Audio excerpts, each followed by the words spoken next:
Chances are high that you know the song Circle of Life from Disney's 1994 animated feature, The Lion King. Circle of Life was nominated for the Academy Award for the Best Original Song in 1994, along with two other songs from The Lion King, and was also nominated for the Grammy Award for the Song of the Year. Circle of Life was composed by British musician Elton John and composer Hans Zimmer, with lyrics by Tim Rice and performed by Carmen Twiley. The song is well known for its Zulu opening line, sung by South African composer Lebo M.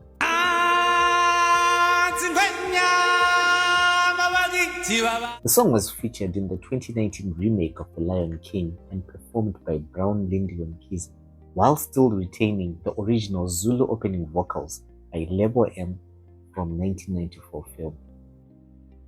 The song recently got a fresh interest when Zimbabwean comedian Lenmore Jonas offered a translation of the song during an interview with 154 Africa podcast, which went viral.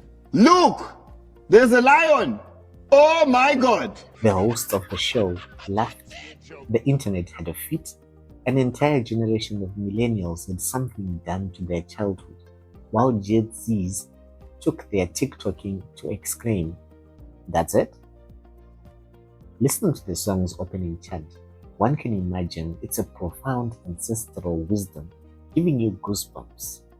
And imagine someone parting the curtain to reveal there is no grand magic, the lion. Composer.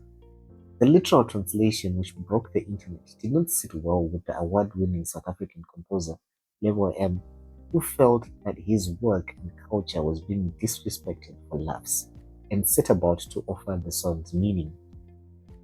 All hail the king, bow in the presence of the royal. It is a metaphor written by myself in Zulu and Xhosa, reflecting South African cultural heritage, language, and traditions.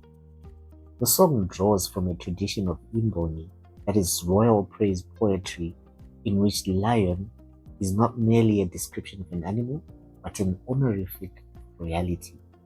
The chant is a proclamation of a new king, rich with cultural significance for the Zulu people from whom it originates.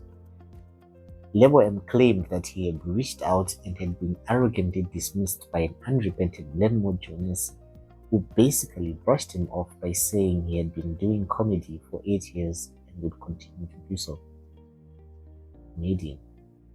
For those not in the know, Lenmore Jonas shot to fame when he got the Golden Buzzer in the 19th edition of America's Got Talent, where he finished as a fifth finalist.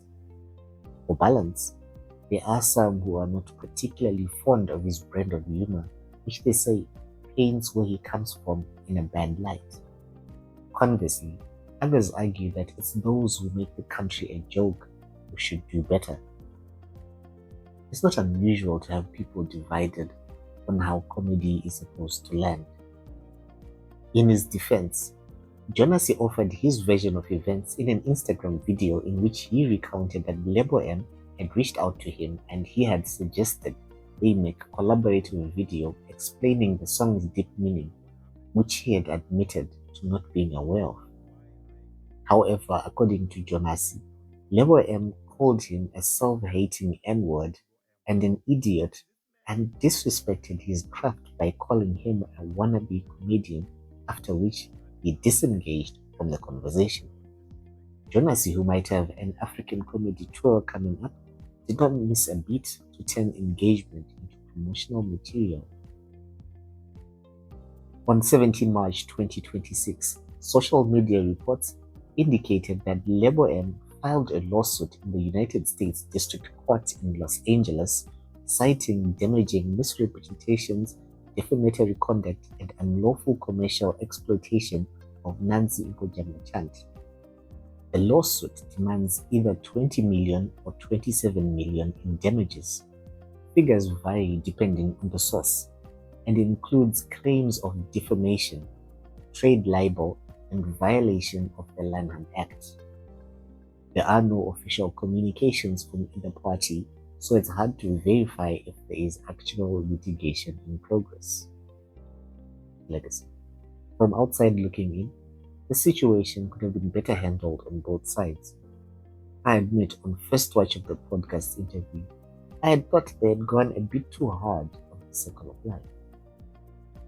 While we're not privy to the initial communication between the two, Lebo M's response video escalated things, as instead of being the wiser and older cultural custodian, he came across as an emotional diva, and it even felt like as a country we were catching stray bullets with the way he went on about that idiot from Zimbabwe. Zimbabwe and South Africa have very delicate relations, to put it kindly, and nuance is very easy to fuel xenophobic divisions, however unintentional, triggering a regional vibe check that no one asked for. And as for the song's meaning, perhaps they could have done well to have furnished it with proper interpretation in the past 30 years. It's been misheard, misunderstood, and mangled phonetically and made into jokes for years. And if a 30-year-old royal clan praise cannot survive a literal translation by a comedian exploiting the elasticity of meaning, perhaps the circle wasn't as strong as we thought. Regardless of nuance and metaphor, the literal translation of the song is not wrong. It's a lion.